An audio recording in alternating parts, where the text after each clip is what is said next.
Hello दोस्तों, आज हम स्टार्ट करते हैं हमारा next topic electric flux.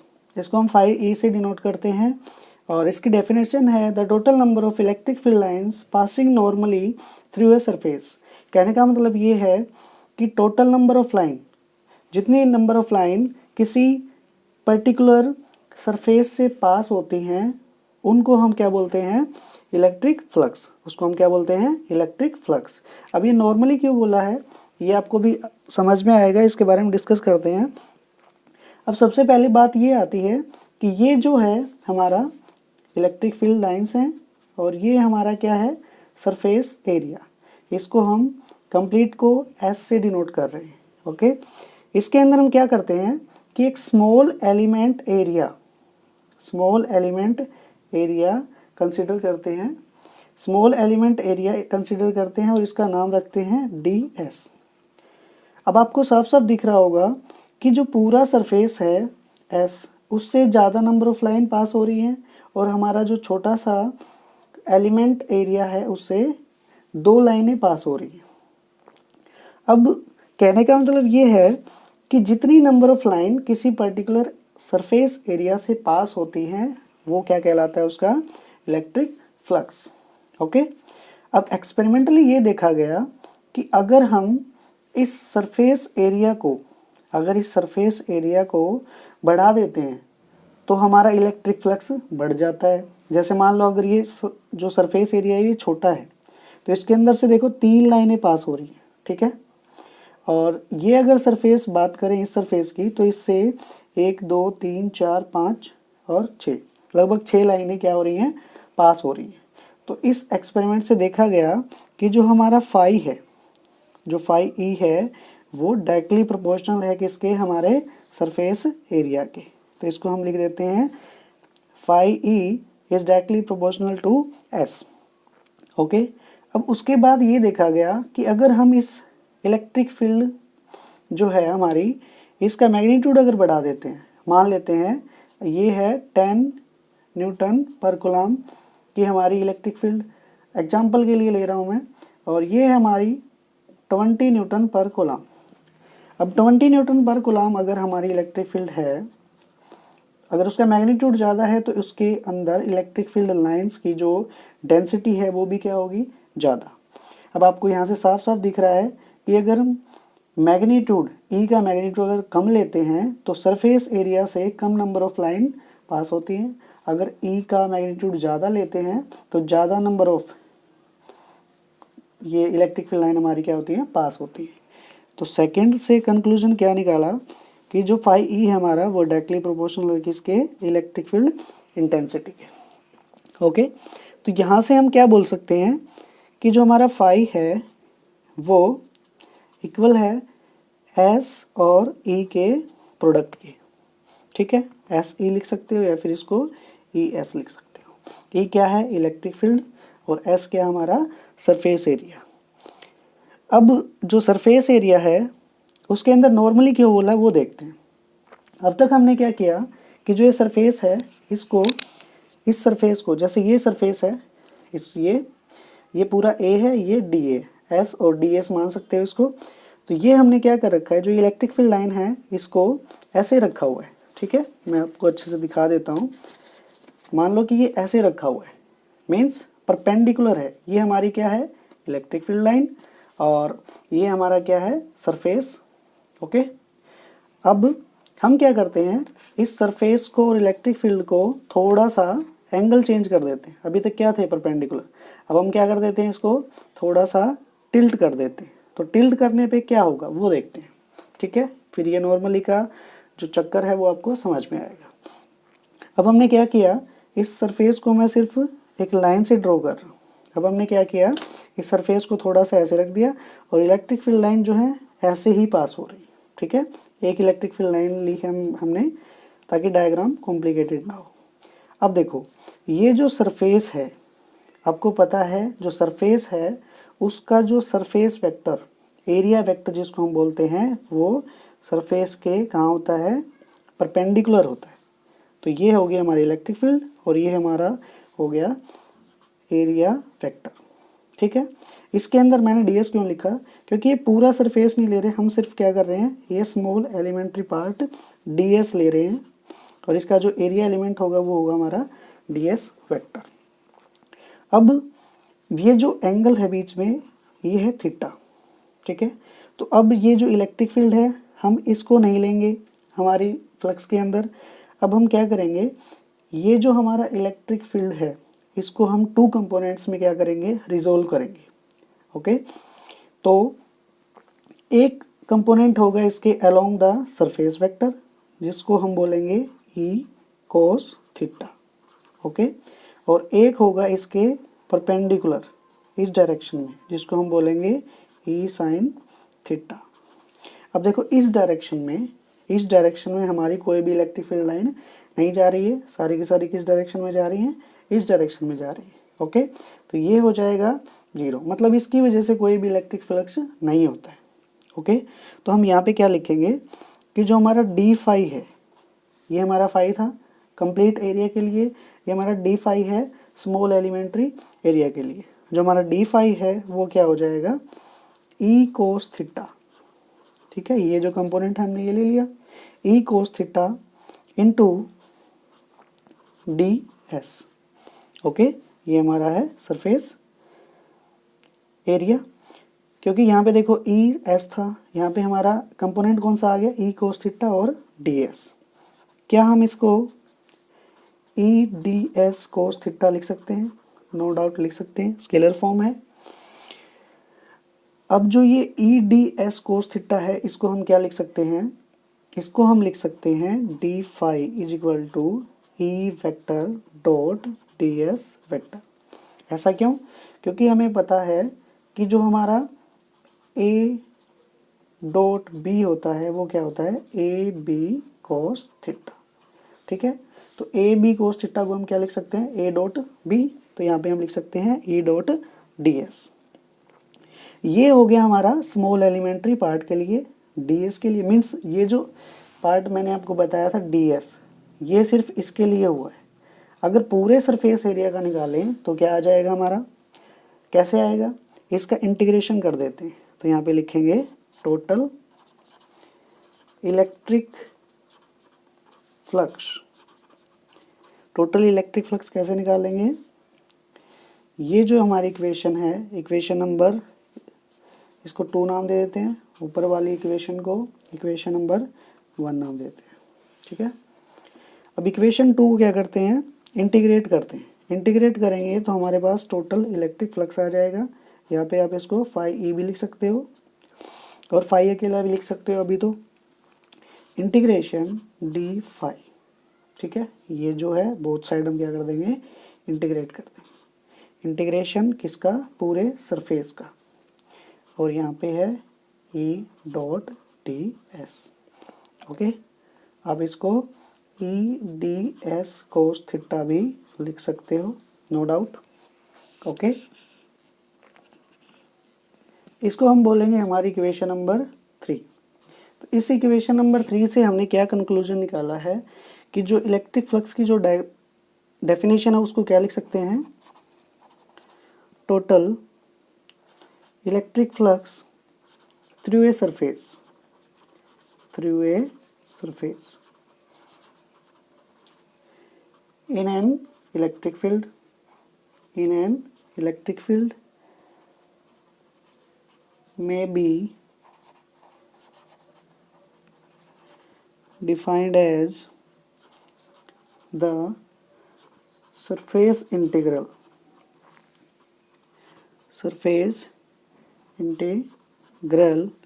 of electric field over that surface.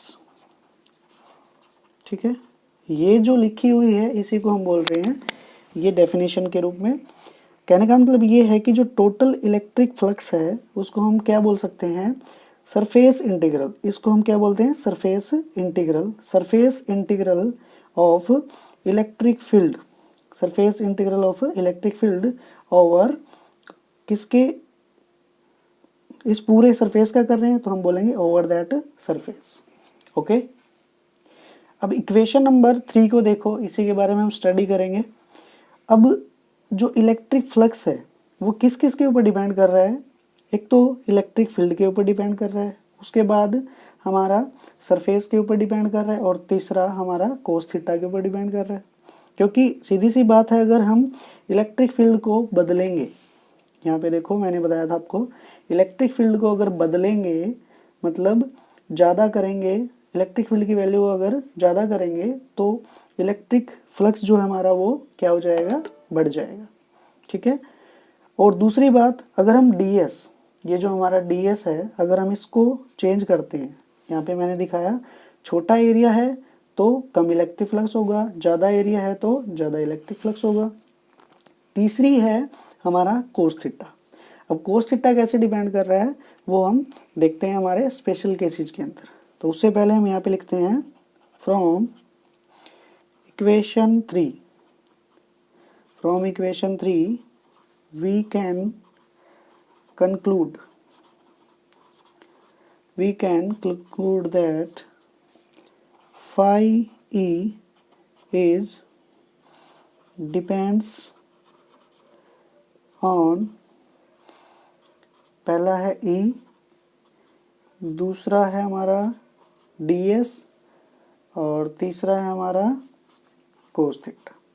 Okay, ये दोनों मैंने आपको बता दिए हैं। तीसरा केस अब स्टडी करते हैं। तीसरा केस हम स्पेशल केसेस के अंदर देखते हैं। स्पेशल केस क्या है? स्पेशल केस सबसे पहला है 1, if theta is equal to 0 degree, that is electric field is perpendicular to plane of surface। Means अगर हमारे पास ये हमारा सरफेस है और जो इलेक्ट्रिक फील्ड है वो हमारी क्या है? इसके परपेंडिकुलर है। ठीक है, ये हमारा सरफेस है कंप्लीट, और ये हमारी इलेक्ट्रिक फील्ड है। तो जो ये है इसको हम क्या बोलते हैं? Plane of surface. जो सरफेस का जो प्लेन है वो ये है, और इसके बीच में एंगल कितना है? 90 डिग्री। लेकिन अगर हम एरिया वेक्टर की बात करें, एरिया वेक्टर सरफेस वेक्टर के 90 डिग्री पे होता है। ठीक है, जो कि हमारा है DA बोल सकते हैं या फिर A बोल सकते हैं। तो इसके DA और E के बीच में एंगल जो है वो कितना है? थीटा। और इक्वेशन जो 3 है वो क्या होगी? वो थी हमारी, हम यहाँ पे लिखेंगे देन इक्वेशन 3 क्या हो जाएगी हमारी? Phi E is equal to EDS cos theta. अब यहाँ से हमें पता है कि जो थीटा है वो किसके ऊपर डिपेंड कर रहा है? E और DS के, और इनके बीच में जो थीटा है वो कितना है? 0। तो जो हमारी फाई ई है वो क्या हो जाएगी? EDS, और कोस 0, कोस 0 कितना होता है? 1, EDS। ओके, तो यहाँ से हमें पता चलता है कि जो इलेक्ट्रिक फ्लक्स है वो मैक्सिमम कब होगा? जब इलेक्ट्रिक फील्ड और एरिया वेक्टर दोनों क्या होंगे? पैरेलल होंगे। मीन्स उनके बीच में एंगल कितना होगा? 0 डिग्री। तो यहाँ पे हम लिख सकते हैं दिस इम्प्लाइज, इस साइन का मतलब होता है this implies phi E electric flux is maximum. इस केस में इलेक्ट्रिक फ्लक्स जो है मैक्सिमम होगा। अब यहाँ पे आप देख सकते हो जो ये एरिया है, ये ज़्यादा से ज़्यादा इलेक्ट्रिक फील्ड लाइन यहाँ से पास होंगी, और जितनी ज़्यादा इलेक्ट्रिक फील्ड लाइन पास होंगी उतना ही ज़्यादा हमारा क्या होगा? Electric flux. ठीक है, क्योंकि अगर हम इसको टिल्ट करते जाएंगे ऐसे तो इलेक्ट्रिक फील्ड लाइन जो है वो कम पास होती जाएंगी। ओके, सेकेंड केस क्या हमारा? If theta is 90 degree.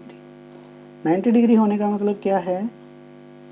That is E is parallel to plane of surface, जो सरफेस के पैरेलल हो।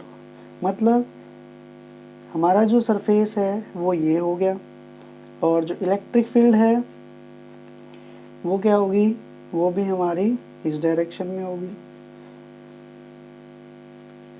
अब इस डायरेक्शन में ये हमारा सरफेस है और ये हमारी इलेक्ट्रिक फील्ड है। ये दोनों क्या है, इन दोनों के बीच में एंगल कितना है, 0 डिग्री, ठीक है। लेकिन अगर हम बात करें एरिया वेक्टर की, जो कि हमारा है ds, उस केस में हमारा जो इलेक्ट्रिक फ्लक्स है वो क्या हो जाएगा। वो हमारे पास इक्वेशन क्या थी, इक्वेशन 3, EDS cos थीटा, ठीक है। इस केस में भी आप यहाँ पे S कर लेना, DA से डिनोट करो या फिर DS से करो, कोई फ़र्क नहीं पड़ता। हमने यहाँ पे DS लिया तो यहाँ पे DS लिख लेना, ओके। अब phi E is equal to EDS। E और DS के बीच में एंगल क्या है, ये देखो, E यहाँ पे है और DS इस डायरेक्शन में है, मतलब इन दोनों के बीच में एंगल कितना है, 90 डिग्री। यहाँ पे हम लिखेंगे cos 90, और cos 90 हमें पता है 0 होता है। अगर ये 0 है तो 0 से इस टर्म को मल्टीप्लाई करोगे तो 0 ही आएगा। मतलब कहने का ये है कि इलेक्ट्रिक फ्लक्स जो है वो इस केस में सबसे कम होगा, means electric flux is minimum, okay.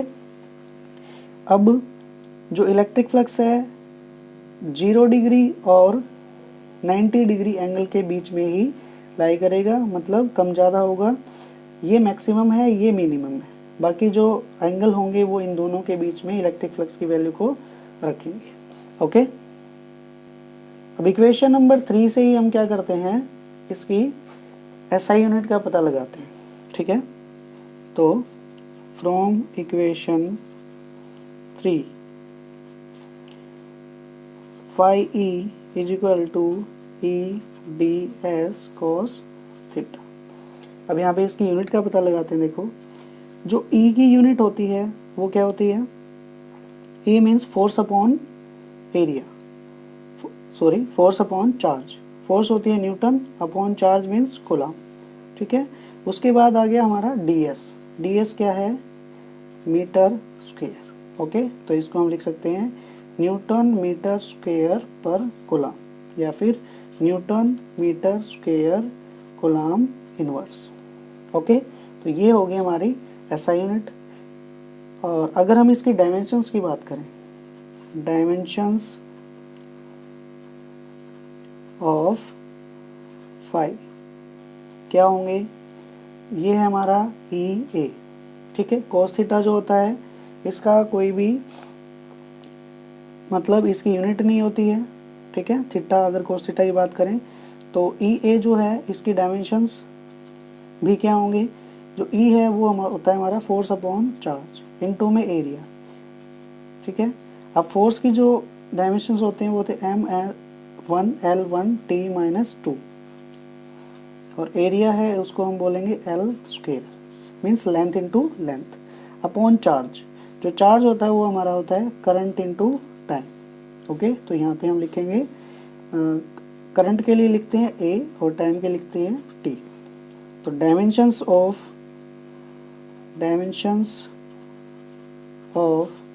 Phi E क्या हो जाएंगे हमारे, M1 L3 2 और 1 3 T, यहाँ पे -2 है, ऊपर ये आएगा तो -3, और A ऊपर आएगा तो -1। ये हमारे इलेक्ट्रिक फ्लक्स के डायमेंशंस। अब हम इस टॉपिक से रिलेटेड ये जो हमारे न्यूमेरिकल्स हैं वो करते हैं, जो आपके बोर्ड एग्जाम्स में कई बार आ जाते हैं, और इनसे क्या होगा, ये जो आपका कॉन्सेप्ट है इलेक्ट्रिक फ्लक्स का वो भी अच्छे से क्लियर हो जाएगा, ठीक है। तो फर्स्ट प्रॉब्लम हम करते हैं, फर्स्ट क्वेश्चन जो आपके प्रीवियस ईयर में आया हुआ है। फर्स्ट क्वेश्चन हमारा, a point charge causes the electric flux of 2 × 10⁻³ newton metre per coulomb to pass through the plane of surface. Point to be noted, plane of surface placed perpendicular to the direction of the electric field 2 × 10⁴ Newton per coulomb. Find the area of the plane of the surface. कहने का मतलब ये है कि electric flux है हमारे पास given, और electric flux जो है वो हमारे प्लेन ऑफ सरफेस के परपेंडिकुलर है, मीन्स हमारा प्लेन का जो सरफेस है वो परपेंडिकुलर है हमारी इलेक्ट्रिक फील्ड लाइंस के। ओके, तो ये आ गया हमारा इलेक्ट्रिक फील्ड लाइंस और प्लेन सरफेस, इनके बीच में जो एंगल है ये कितना है 90, मीन्स परपेंडिकुलर है। ठीक है, लेकिन जो हमारा एरिया वेक्टर होता है वो होता है हमारा इस डायरेक्शन में, मीन्स प्लेन ऑफ सरफेस के परपेंडिकुलर। ठीक है, तो ये हो गया हमारा ds एरिया वेक्टर। ये हम क्यों डिस्कस कर रहे हैं, क्योंकि हमारा जो इलेक्ट्रिक फ्लक्स होता है वो होता है E D S cos theta, और जो ये थीटा है, ये जो थीटा है ये किस किस के बीच का एंगल होता है, ई और डी एस के बीच का। ठीक है, और इलेक्ट्रिक फील्ड की जो हमें वैल्यू गिवन हो कितनी है 2 × 10⁴ न्यूटन पर कूलम। ठीक है, और जो इलेक्ट्रिक फ्लक्स है सॉल्यूशन लिखते हैं हम इसका, गिवन जो है यहाँ पे आप लिख सकते हो given phi E is equal to 2 × 10⁻³ newton metre square per coulomb. ठीक है, और जो ई है इसकी वैल्यू हमारे पास है 2 × 10⁴ न्यूटन पर कूलम। ठीक है, और जो हमारा फाई ई फॉर्मूला होता है वो क्या होता है E D S cos theta. अब ई डी एस, ई भी गिवन है, डी एस हमें फाइंड आउट करना है, कोस थीटा मीन्स ई और डी एस के बीच का एंगल देखो कितना है, ये ई है और ये D S, means cos zero क्या होता है 1।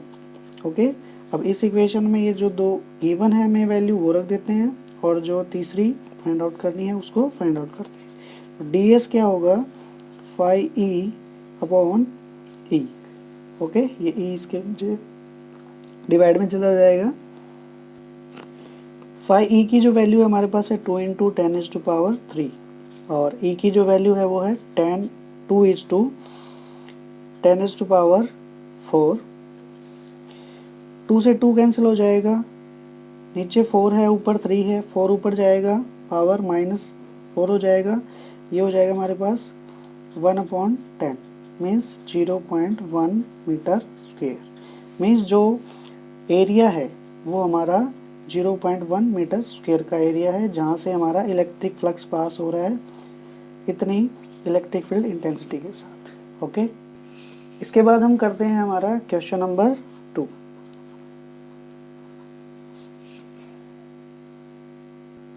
क्वेश्चन हमारा find the electric flux linked with a square of side 0.5 meter held parallel to xy plane when an electric field 2 I cap plus 3 j cap into 10⁻³ newton coulomb exist in the reason.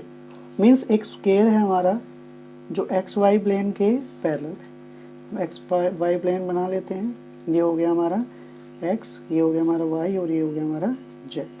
ये होता है हमारा आई cap, ये होता है जे cap और ये होता है के कैप। ओके, तो इन्होंने बोला कि एक स्क्वायर है और ये हमारे एक्स वाई प्लेन के पैरेलल है। ठीक है, तो ये इसकी जो साइड है ये है 0.5, ये भी होगी 0.5। ओके, अब बात ये आती है कि सबसे पहले हम क्या करते हैं, इलेक्ट्रिक फ्लक्स अगर फाइंड आउट करना है तो सीधी सी बात है हमें E D S cos theta ये तीनों टर्म चाहिए। हमारे पास ई इलेक्ट्रिक फील्ड गिवन है, डी एस मीन्स जो हमारा एरिया है वो हमें फाइंड आउट करना होगा। ठीक है, तो एरिया जो है उसको हम कैसे फाइंड आउट करते हैं, देखो तो एरिया होती है वो कैसी क्वांटिटी होती है, वो होती है हमारी वेक्टर क्वांटिटी। उसको हम कैसे फाइंड आउट करते हैं, जैसे मान लो ए इंटू ए साइड है तो ए इंटू ए। ओके, और इसको हम ए से डिनोट कर लेते हैं, इसको हम बोलेंगे ए साइन थीटा। ओके, अब साइन थीटा क्यों बोला, क्योंकि ए क्रॉस ए, जब भी हम ए क्रॉस बी करते हैं तब हम बोलते हैं A B sine theta. Okay, अब ये हो गया ए साइन थीटा। अब ए साइन थीटा, तो ए को हम लिख सकते हैं A square, sine theta means theta between A and A. तो ये जो साइड है और ये जो साइड है, किन्हीं भी दो साइड को ले लो, उनके बीच में एंगल कितना है 90 डिग्री, तो साइन 90 कितना होता है 1। ठीक है, तो ये हो गया हमारा ए स्क्वायर। लेकिन अगर वेक्टर है तो इसके साइड में डायरेक्शन भी होगी। अब डायरेक्शन क्या होती है, अब बात ये आती है कि इसकी डायरेक्शन ए और बी का जो रिजल्ट आएगा तो उसकी डायरेक्शन क्या होगी। तो हम क्या बोलते हैं कि अगर ए इस डायरेक्शन में है और बी अगर इस डायरेक्शन में है तो जो हमारा रिजल्ट आएगा वो हमारा किस डायरेक्शन में होगा, सी डायरेक्शन में होगा। ठीक है, मीन्स अगर आप ऐसे करके देखो, राइट हैंड थंब रूल जैसे होता है, इस डायरेक्शन में देखोगे और फिर जो हमारा अंगूठे की डायरेक्शन है वो क्या होगी, हमारी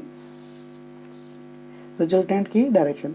तो अब इसका जो एरिया वेक्टर होगा वो एक्स वाई प्लेन आई जे के मीन्स परपेंडिकुलर होगा। ठीक है, तो ये होगा हमारा के डायरेक्शन में, या तो प्लस के या फिर इस डायरेक्शन में अगर लेंगे तो माइनस के। ओके, तो ये हो जाएगा हमारा के कैप। ओके, इसी हिसाब से हम क्या करते हैं, हमारा इसका एरिया वेक्टर निकालते हैं। तो एरिया क्या होगा, a into A means 0.5 into 0.5, sine theta का हमने काम कर दिया, साइन 90 1 होता है, 0.5 मीन्स 0.025 मीटर स्क्वायर, और ये किस डायरेक्शन में होगा, ये के डायरेक्शन में होगा, या तो प्लस ले लो या फिर माइनस। ठीक है, इसका मतलब ये हो गया कि हमारे पास ds आ गया, हमारा ds जो है वो 0.025 मीटर स्क्वायर है। ठीक है, और ये किस डायरेक्शन में है, के डायरेक्शन में। तो कहने वाली बात ये है कि जो फाई ई होगा हमारा वो क्या होगा, ई जो हमारा 2i cap plus 3j cap into 10⁻³ और इसका अगर हम डॉट प्रोडक्ट करवाते हैं हमारे 0.025 मीटर स्क्वायर के कैप से, तो देखो जब हम बात करते हैं आई डॉट आई, ये क्या आता है 1, और आई जे जो होता है वो क्या आता है 0, या फिर जे और के क्या आता है, वो भी क्या आता है 0। तो यहाँ पे जो रिजल्ट होगा वो क्या होगा, आई को अगर हम के साथ करेंगे तो भी क्या आएगा 0, जे को जब के साथ करेंगे तब भी क्या आएगा 0। तो इसका मतलब जो इलेक्ट्रिक फ्लक्स है वो हमारा कितना आएगा, 0 आएगा। क्योंकि कुछ ये ऐसा मामला हो गया कि ये हमारा सरफेस है और ये ही हमारी क्या है, इसी डायरेक्शन में हमारी क्या हो जाएगी, इलेक्ट्रिक फील्ड हो जाएगी। तो इसका मतलब यहाँ से इलेक्ट्रिक फील्ड लाइन पास ही नहीं हुई। ओके, इसलिए हमारा जो रिजल्ट है वो क्या आएगा, 0।